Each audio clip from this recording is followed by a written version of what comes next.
بسم اللہ الرحمن الرحیم۔ بنی اسرائیل میں ایک شخص تھا جس کی بیوی نہایت حسین تھی، جس پر وہ اسرائیلی بہت محبت کرتا تھا۔ جب اس عورت کا انتقال ہو گیا تو اس اسرائیلی شخص کو بڑا دکھ ہوا۔ وہ ایک مدت تک اس کی قبر پر بیٹھ کر روتا رہا۔ اتفاق سے ایک دن حضرت عیسیٰ علیہ السلام کا ادھر سے گزر ہوا تو انہوں نے اس اسرائیلی کو پریشان حال دیکھ کر اس سے سبب پوچھا تو اس نے اپنا واقعہ بیان کیا۔ حضرت عیسیٰ علیہ السلام نے دریافت کیا، کیا تم چاہتے ہو کہ میں اس کو تمہارے لیے زندہ کر دوں؟ اس نے عرض کیا کہ ہاں حضور، میں یہی چاہتا ہوں۔ چنانچہ جب حضرت عیسیٰ علیہ السلام نے اس قبر کے مردے کو آواز دی تو قبر سے ایک حبشی غلام، جس کے ناک کے نتنوں، آنکھوں اور جسم کے دوسرے سوراخوں سے آگ کی لپٹیں اٹھ رہی تھیں، حضرت عیسیٰ علیہ السلام کو دیکھتے ہی غلام نے کلمہ پڑھا، لا الہ الا اللہ عیسیٰ روح اللہ۔ اسرائیلی نے یہ دیکھ کر عرض کیا، حضور مجھ سے غلطی ہو گئی، میری بیوی کی قبر تو دوسری ہے۔ یہ سن کر حضرت عیسیٰ علیہ السلام نے حبشی کو حکم دیا کہ تم اپنی قبر میں واپس ہو جاؤ۔ چنانچہ وہ مردہ ہو کر گر گیا اور اس کی قبر کو مٹی سے چھپا دیا گیا۔ پھر حضرت عیسیٰ علیہ السلام نے دوسری قبر کی جانب توجہ فرمائی اور حکم دیا کہ اے صاحب قبر، اللہ کے حکم سے زندہ ہو جا۔ چنانچہ قبر پھٹی اور اس سے ایک عورت سر سے گرد جھاڑتی ہوئی باہر آ گئی، جس کو دیکھ کر اسرائیلی بولا، یا روح اللہ، میری بیوی یہی ہے۔ پھر حضرت عیسیٰ علیہ السلام کے حکم سے وہ اسرائیلی اپنی بیوی کو ساتھ لے کر واپس چلا گیا، مگر عرصے سے جاگا ہوا تھا، اس لیے اس پر نیند کا غلبہ ہو گیا۔ اس نے اپنی بیوی سے کہا کہ تیری قبر پر رونے اور جاگنے نے مجھے ہلاک کر دیا ہے، اس لیے میں چاہتا ہوں کہ کچھ دیر آرام کر لوں۔ بیوی کہنے لگی کہ ہاں، آپ آرام کر لیجئے۔ چنانچہ وہ اسرائیلی وہیں سو گیا اور اس کی بیوی بھی اس کے پاس بیٹھ گئی۔ اتنے میں ایک گھوڑے پر سوار ایک شہزادے کا ادھر سے گزر ہوا جو اپنے زمانے کا بہت حسین تھا۔ اس کو دیکھ کر شہزادی اس پر فرفیتہ ہو گئی اور اس کا دل قابو میں نہ رہا۔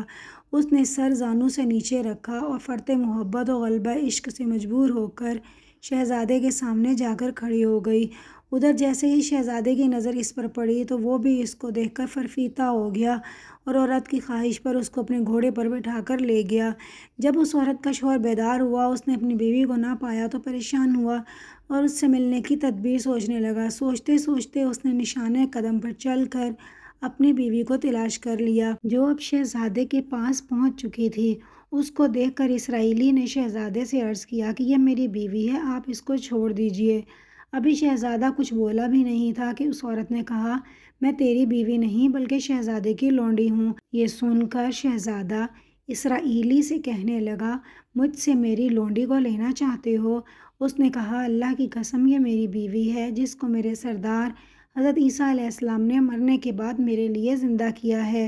ابھی یہ گفتگو ہو رہی تھی کہ اتفاقاً حضرت عیسیٰ علیہ السلام وہاں تشریف لے آئے، جن کو دیکھ کر اسرائیلی کہنے لگا، یا روح اللہ، کیا یہ میری وہ بیوی نہیں ہے جس کو آپ نے میرے لیے زندہ کیا ہے؟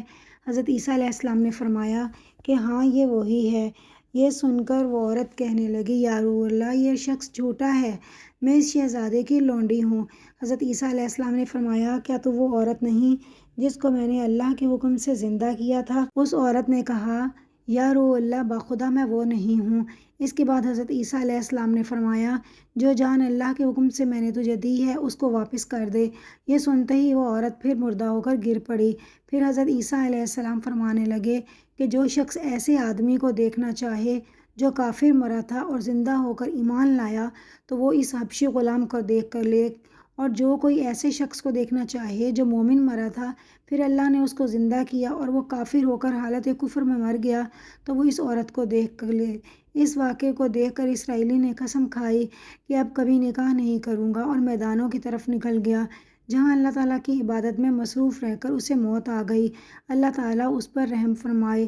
اس کہانی سے ہمیں یہ سبق ملتا ہے، نبی اور رسول کی اقرار اور انکار کا نتیجہ اس حقائق سے ظاہر ہوتا ہے، اور سبق ملتا ہے کہ کامیابی اپنی نبی کی اطاعت و محبت سے ہی مل سکتی ہے۔ چنانچہ ہمیں چاہیے کہ ہم بھی ہر حال میں اپنے نبی صلی اللہ علیہ وآلہ وسلم کی اطاعت کو سامنے رکھیں، چاہے دل مانے یا نہ مانے، نبی کریم صلی اللہ علیہ وسلم کے طریقوں کو لازمی اپنایا جائے۔ اللہ تعالیٰ اس واقعے سے سبق حاصل کر کے عمل کرنے کی توفیق عطا فرمائے، آمین یا رب العالمین۔ اگر آپ کو میری یہ ویڈیو اچھی لگی ہے تو پلیز لائک اور شیئر کا بٹن دبا دیں، میرے چینل کو سبسکرائب کر لیں۔ اس چینل پر آپ کی معلومات کے لیے اسلامی واقعات اور اسلامی کہانیاں اور مزید وظائف بھی اپلوڈ کیے جاتے ہیں۔